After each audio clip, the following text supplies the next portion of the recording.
Hello everybody, I bought myself a iBlason protector. Comes with the front with the plastic cover for my Samsung Galaxy S8 Plus. Now the iBlason thing is brilliant, but it's plastic and it gets scratched, right? So what you do, just take it off your phone, turn it over, push down, and off it pops. Because it's only held in by a sticky edge all the way around. Okay, then you get your brand new tempered glass one, and just push it in like that.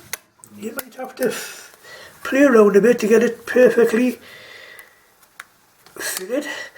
Okay, now that's fitted, and you take off the protective plastics thing, which I forgot to do, which I should have done before I put it in, but never mind.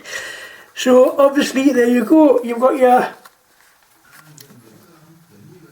tempered glass in place of the plastic, okay, and that saves you having to buy a complete new case. Anyway, I hope that helps.